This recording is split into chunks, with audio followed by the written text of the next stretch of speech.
This course is about Python programming. So we are going to cover the introduction of Python programming here. So first one is features of Python. Okay, first feature is it is high level language. Then it is free and open source language.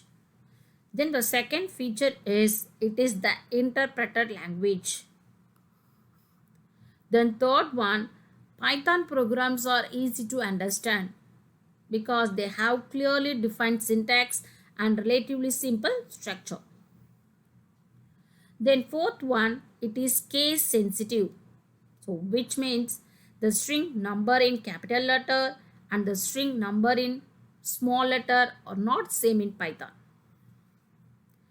Then the fifth one is it is portable and platform independent, which means Python can run on various operating systems and hardware platforms. Then the next one, it has a rich library of predefined functions.